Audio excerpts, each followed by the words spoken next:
Students, welcome to our channel YouTube study home. तो कल तक हमने कर लिया था चैप्टर 6 कर लिया था, ठीक है ना। प्रश्नावली 6.1 के सभी इंपॉर्टेंट क्वेश्चन हमने कल तक कर लिए थे, ठीक है ना। तो आज हम आगे वाले जो चैप्टर है 7th चैप्टर है उसको शुरू करेंगे, लेकिन उससे पहले हम उसके बेसिक के बारे में जानेंगे। उसमें काम आती है जो सर्व समीकरण होती है ना, ट्रिग्नोमेट्रिक आइडेंटिटीज होती हैं, उनके बारे में जानेंगे। उनमें व्युत्क्रम संबंध क्या होता है, अनुपातों में वो जानेंगे, ठीक है ना। तो आज की क्लास सिर्फ उन्हीं के बेस पर होगी। तो आप अगर हमारे चैनल पर नए हो तो हमारे चैनल को सब्सक्राइब कर लेना और बेल आइकन को भी प्रेस कर देना, जिससे हमारी आने वाली क्लास का नोटिफिकेशन आपको सबसे पहले मिल सकेगा और समय पर मिल सकेगा। तो चलो शुरू करते हैं आज। तो चैप्टर 7 है आज, प्रश्नावली 7। तो इसके बारे में बेसिक के बारे में जानेंगे, ठीक है ना आज। तो सर्व समीकरण आइडेंटिटीज होती है ना,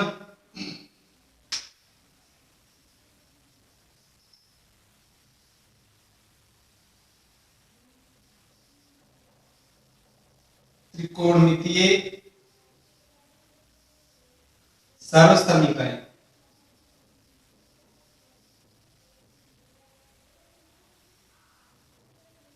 ठीक है ना।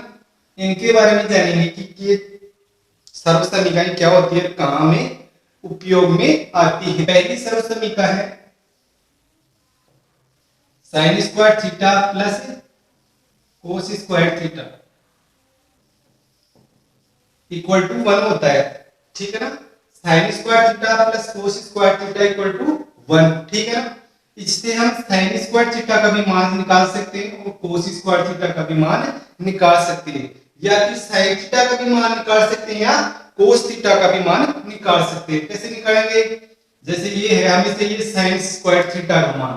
तो sin स्क्वायर थीटा बराबर जो इस पक्ष में है ना उसको राइट हैंड पक्ष में भेज देंगे, राइट हैंड साइड में उधर पक्षांतरण कर देंगे, ठीक है ना। तो क्या हो जाएगा, ये प्लस में तो माइनस में हो जाएगा। तो ये 1 का तो 1 और ये माइनस में जगह माइनस cos स्क्वायर थीटा, ठीक है ना। ये किसका मान आ गया, sin स्क्वायर थीटा का मान है। अब केवल हमें sin थीटा का मान चाहिए, तो कैसे करोगे, sin थीटा ये स्क्वायर है, दूसरे पक्ष में जाते क्या बन जाता है, वर्ग बन जाता है, ठीक है ना, अंडर रूट बन जाता है। Under root 1 minus cos square theta, square किसमें बदल गया, अंडर रूट में बदल गया, ठीक है ना। तो हमें sin थीटा का मान ज्ञात हो गया। इसी तरह देखो हमें चाहिए cos स्क्वायर थीटा का मान, क्या चाहिए, cos स्क्वायर थीटा का मान।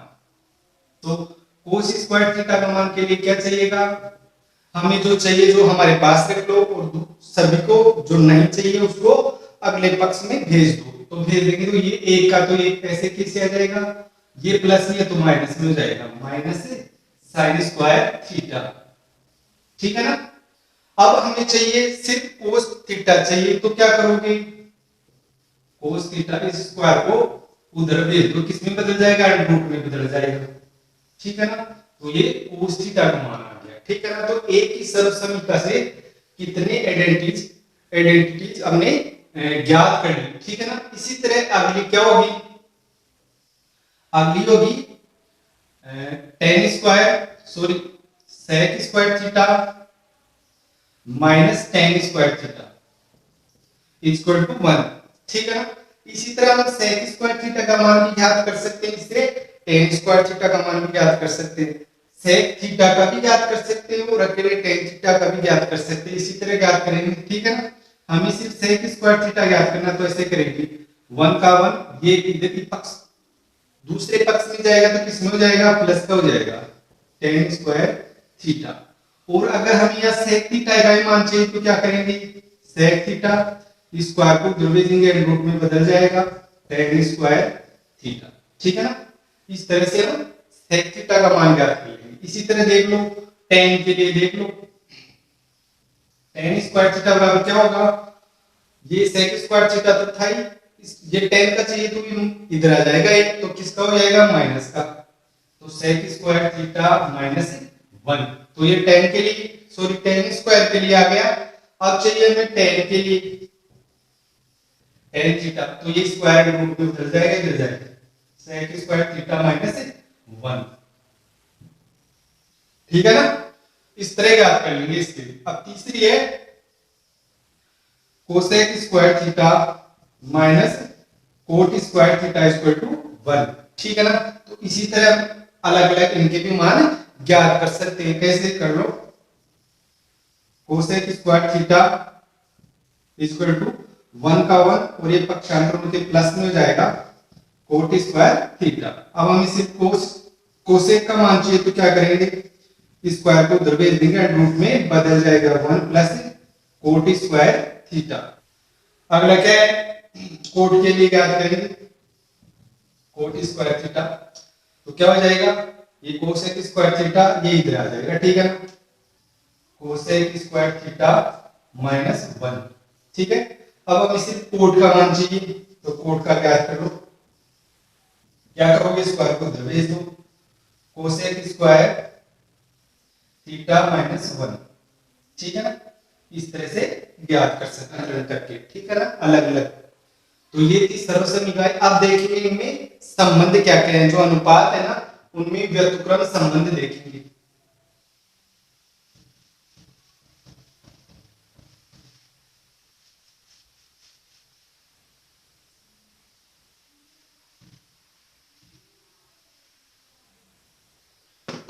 त्रिकोणमितीय अनुपातों में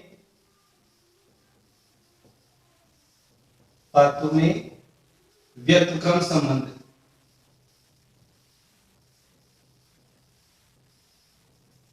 इनमें व्युत्क्रम संबंध देखेंगे तो देखेंगे साइन थीटा बराबर 1 बटा कोसेक थीटा, ठीक है ना।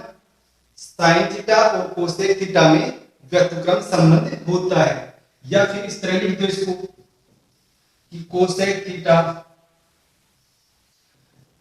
बराबर 1 बटा साइन थीटा, ऐसे भी लिख सकते हो, ठीक है ना।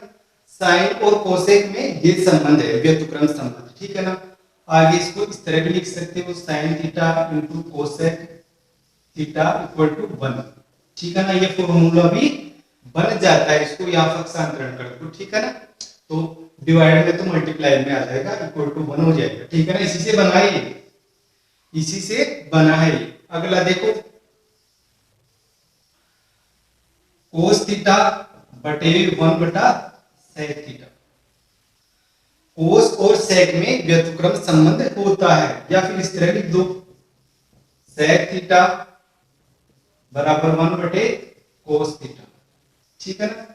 दोनों में एक ही व्युत्क्रम संबंध होता है। अब देखो यहां ये हो सकता है cos theta into sec theta equal to 1, ये फॉर्मूला बनता है, इसी से बनता है, ठीक है ना। ये यहाँ आ जाएगा मल्टीप्लाई में, और ये एक का एक यहाँ हो जाएगा, ठीक है ना। तीसरा है टेन थीटा बराबर 1 बटा कोट थीटा, ठीक है ना। टेन और कोट में व्युत्क्रम संबंध होता है, या फिर इस तरह से लिख दो इसको, कोट थीटा इक्वल टू 1 बटा टेन थीटा, ठीक है ना। अभी आप लिख सकते हो tan theta into cot theta equal to 1, ये भी इसी से बनेगा, ठीक है ना। ये भी सूत्र आएगा, तो ये तीनों सूत्र काम में आएंगे आपको, ठीक है ना। तो ये हो गया इनमें व्युत्क्रम संबंध। अब दो और देख लो, वो भी मोस्ट है कि tan theta sine theta cos theta और कोट थीटा में क्या संबंध होता है, ठीक है ना। तो टेन थीटा बराबर साइन थीटा बटे में कोस थीटा होता है, ठीक है ना। इसी तरह कोट से देख लो, कोट थीटा बराबर कोस थीटा बटे साइन थीटा, ये भी दो फॉर्मूले इंपॉर्टेंट हैं, ठीक है ना। ये बार बार काम में आएंगे आपके। तो ये आज एक फॉर्मूला बेस सेशन था आपका, क्लास थी। तो ये कैसे लगी आपको क्लास? कल से हम 7.1 के क्वेश्चंस करेंगे जो इंपॉर्टेंट है ना एग्जाम की दृष्टि से, क्योंकि अब लगभग 20 दे रही है मेरे हिसाब से, तो 20 भी नहीं है, ठीक है ना, कम ही टाइम बचा है, तो हम इंपॉर्टेंट क्वेश्चन ही लेंगे, ठीक है ना।